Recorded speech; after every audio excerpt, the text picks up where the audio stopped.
Chapter 4 Gem. I'm not dead, but I'm burning.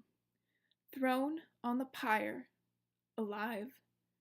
No, I try to scream, Father, Gare, but no sound comes. My jaw creaks open in a silent wail. My heart shrivels, and all around me the flames burn and burn. The pyre spits sparks at stars crackling in a cold night sky, and fire sizzles through skin, bound for bone. And I am alone with the pain. More alone than I've ever been. Why has my family done this? Is it because I failed them? Is it... A girl's voice startles me awake. I know you speak our language, she says. Answer! My eyes creep open. The night sky becomes a stone ceiling streaked with green, but the burning feeling stays. It's coming from my leg. Pain, fever, shredded muscles screaming, blood sticky on my skin. Why? What has... Answer! The girl shouts, making me flinch. It comes back in a rush. The woman, girl, princess, the soldier, his spear, failure. Did the death of the desert people on my back to carry for however long I live. The memories fan the fever flames. I've had fevers before, but nothing like this. I grit my teeth and turn my head. The greens and reds pulse and bleed. Black slashes like claw marks slide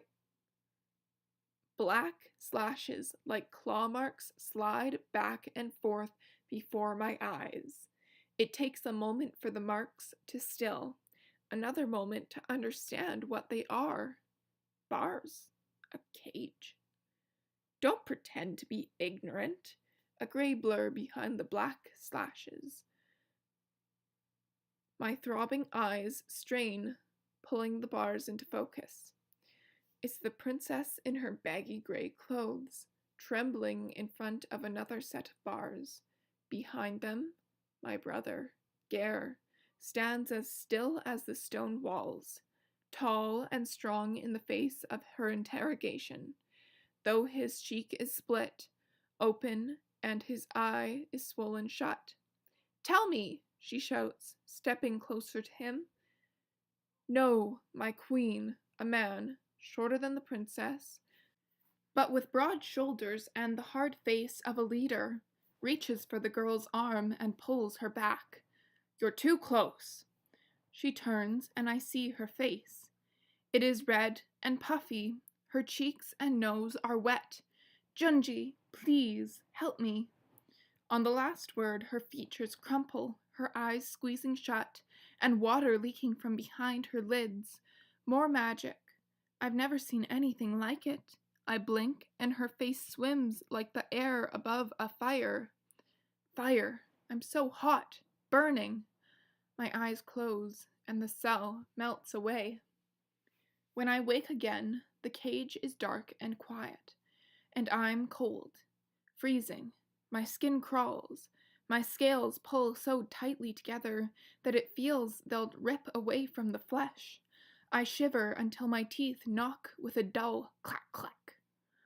Gem, are you awake?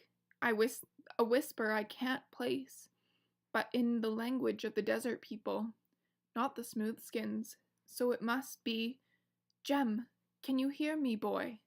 Father. I try to speak, but my jaw is clenched too tightly. My tongue is fat and slow. I'm dying. I know it.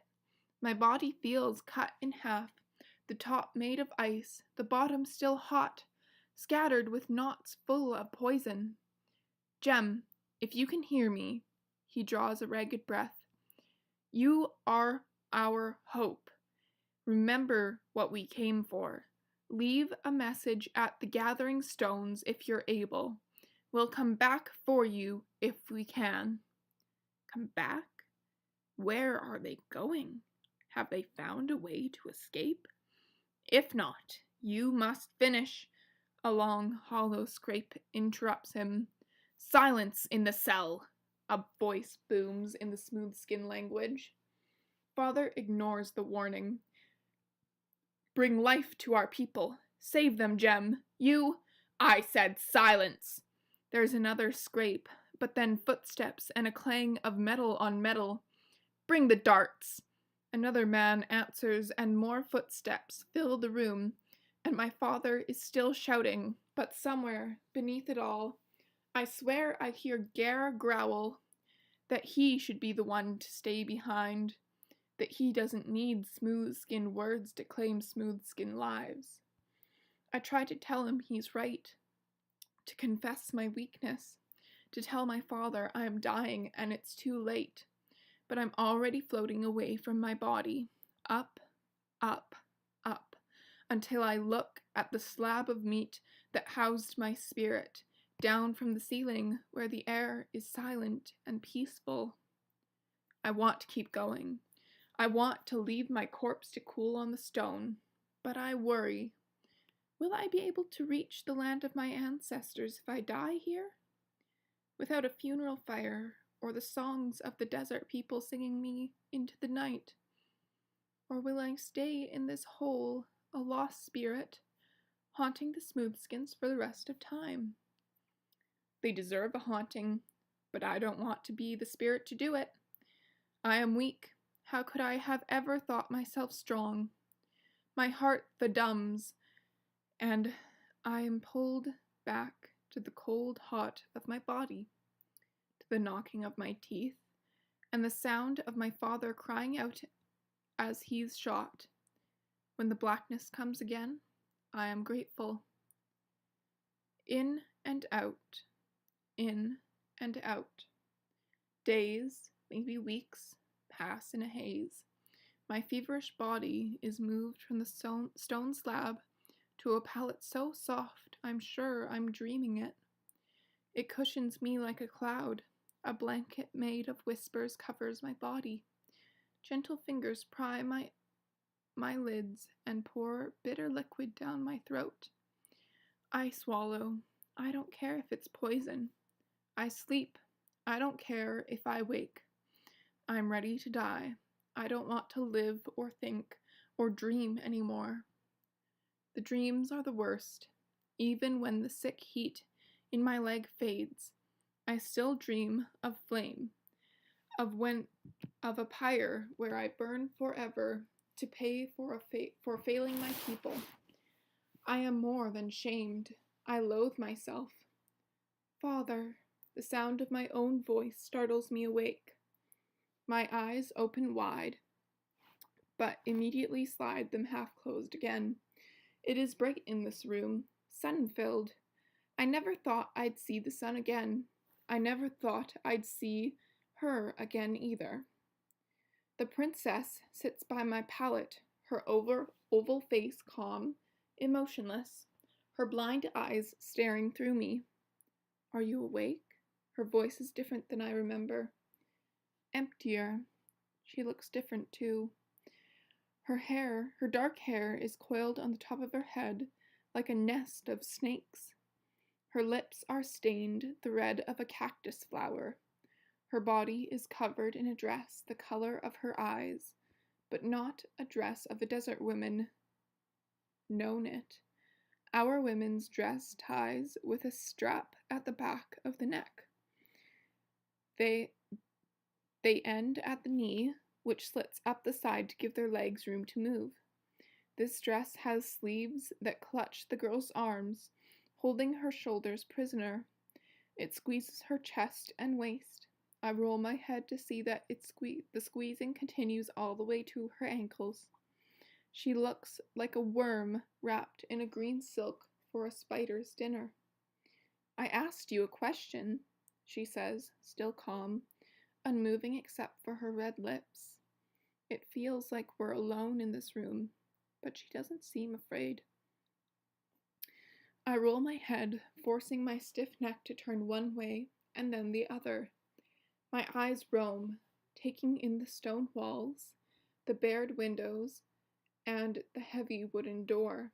Still a cage, but not as miserable a cage. And we are alone. the princess and the monster. I turn back to her, watch her pale throat work as she swallows. I could kill her now. I'm weaker than I've ever been, and my legs ache in a way that assures me that standing isn't possible, but I could still take her life. My arms aren't restrained. One swipe of my claws at her neck, where the blood flows quickest, and it would be done. She'd bleed to death before the guards could open the door. I know what you're thinking. Her lips twitch. My right hand flexes. My claws descend with a sluggish lerp, oozing from above my nail beds. It would be a tragedy for the city. Her words float on their own cloud, hovering above us in the crisp air. I should be married, she announces suddenly, proving that she's as rattled in the head as I remembered. 17 is young, and I'm in mourning until the spring. But I could do it. I'm sure someone would be willing to risk the bad luck that comes from breaking tradition. 17, 2 years younger than me. Not young at all. But then they'd have no reason to humor me, she sighs. Being the keeper of the covenant only goes so far, you know. I've learned in the time you've been sleeping, people still feel free to tell a blind girl what to do. My maid had to sneak a sleeping draught into your guard's tea in order for me to be granted a private visit with my own prisoner. Maybe it would be different if... Her empty eyes slide towards the door. Her ears lift, and the tips are hidden in her hair. They'll lock me up again if they find me here, she whispers. Junji will take my father's place as jailer. I will never be seen again. Then, go, I rasp. Her lips curve in a hard smile. I knew you'd speak to me, sooner or later. She leans closer, stretching her long neck. How did you learn our language out in the desert? I think about refusing to answer, but I don't want the princess to leave. Not until I've decided whether or not to take my piece of her. My mother. I lift my fingers and let them drop, one by one, bringing life back into my hand. She carried the tradition. What does that mean? She carried Yuan words in her mind. Her mother carried them before her, my great-grandmother before that. With a steady movement, I pull the whisper-soft blanket down my body. It slips off my shoulders, down my chest. I keep pulling, slowly baring my right hand. Women usually carry language. They take words faster. But I have no sisters. I was the youngest, so my mother taught me. How did your ancestors learn? I don't know. My hand is almost free. My focus is on ridding myself of the blanket. My mother never told me, and she died 4 winters. My words trail away as I realize what I've said. The princess is quiet. I lie still, not wanting her to hear me rearranging the covers. My mama is dead too, when I was 4 years old. I don't say anything. I don't feel sorry. The smoothskins deserve to suffer, this girl most of all. Well, she clears her throat. You speak well. Thank you. Her laughter startles me. My arm jerks, baring my claws in one swift pull. There is still no sound, and the princess doesn't flinch much. Thank the ancestors, the girl is blind. And good manners, she says. Strange. Her curved lips droop. The other monstrous killed my father. I pause. Is she telling the truth? Is the king of Yuan dead? They cut him open from his throat to his belly. I felt the wounds before we put him in the river, she says, her throat working harder. Her bound shoulders tremble, straining the seams of her dress. It looks as if it were made for someone else, some girl even frailer than this one. He was taking a walk. He was unarmed. He wouldn't have hurt them. He would have. He did. He hurt them every day that he ruled his city. But I don't say the words aloud, no matter how much I want to. Instead, I ask, where are the others? What did you do to them? If it were up to me, I would have gutted them the way they gutted the king. I let my arm creep towards her neck, remembering how her flesh parted so easily from my claws the first time. But I told you being queen only goes so far. My advisor said we should send the others back to your people with a warning to stay away from the city. Junji could communicate with your leader.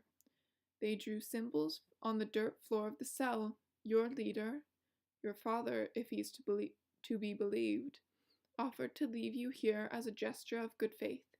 He knows we'll kill you if the city is attacked again.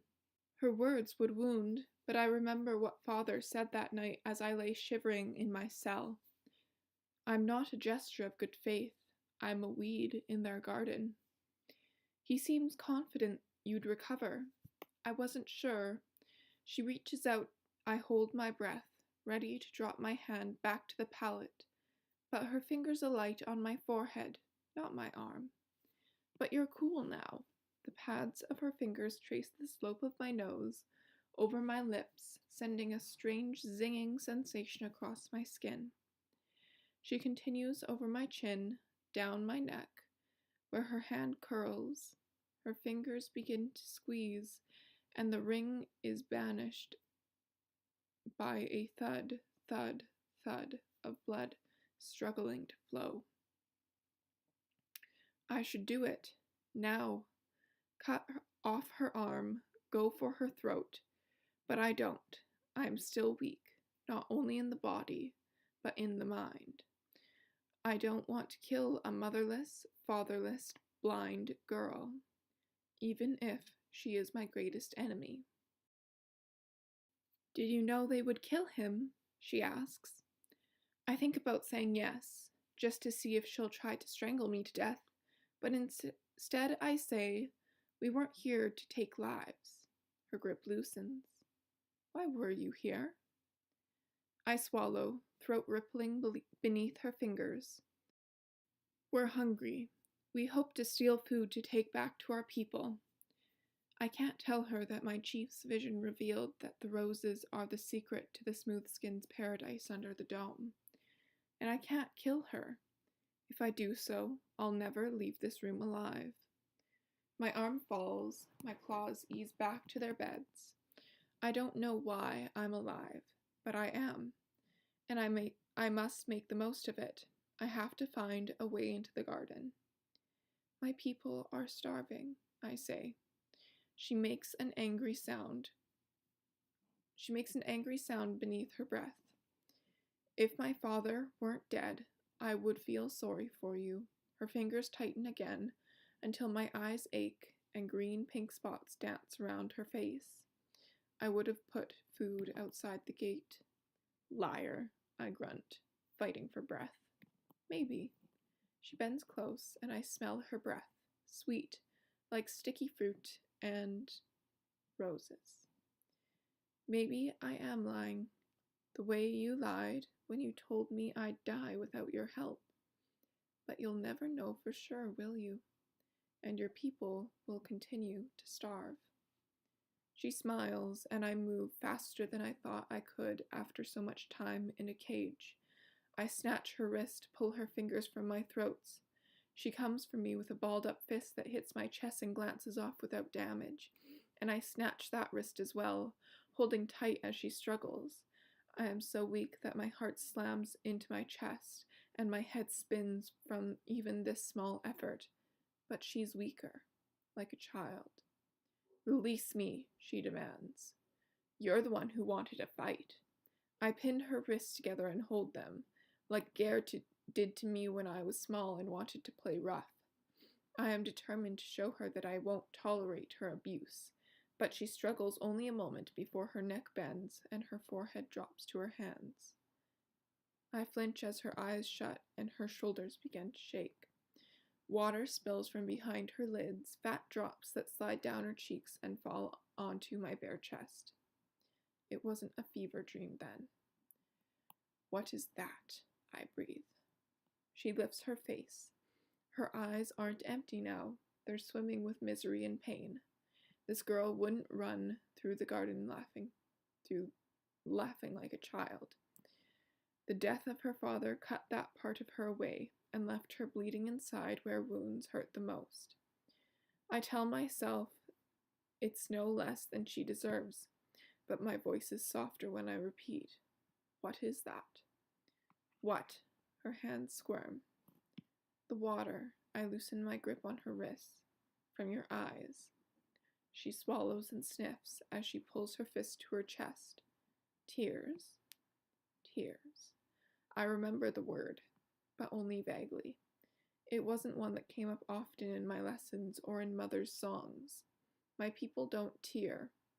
Water comes from our skin to cool it, from our body to rid it of toxins, but not from our eyes. We aren't leaky and fragile like the smooth skins. Yet they hold all the power. They hold me prisoner. Their ruler smiles as she speaks of my people's hunger. Their queen runs her hands over my face and tightens her fingers at my throat, and I must lie here and do nothing. I smear the tears on my chest away, but some have already soaked into my skin. I can feel them, as if she has marked me, infected me with smooth skin weakness. "Get out," I growl, hatred burning in my belly. "Not yet. I have now." "Quiet, or you'll wake the guards," she hisses, her own hatred flashing in her eyes. "You don't tell me what to do. Junji and the other advisors tell me, but you do not. Your own father left you here. Forever. For the rest of your life, you are mine. If you'd prefer that life to be a long one, you'll do what I say when I say it." "I'll cut you open," I snarl through gritted teeth. "You'll do no such thing." She doesn't flinch or move away from the bed. "If you were going to kill me, you'd have done it already." "I nearly did." "I don't believe you."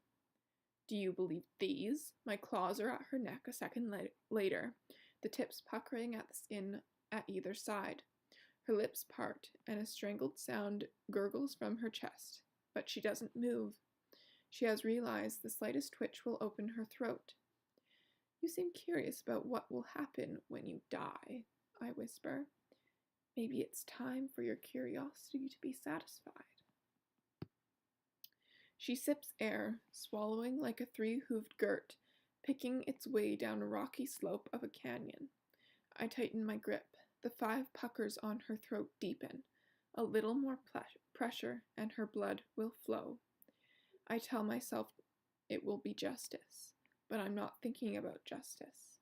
I'm thinking about the way she stuck her nose in the air when she told me to do as she says. I'm thinking that I prefer fear in her eyes to any other emotion I've seen. I'm thinking I would rather be a monster than her slave.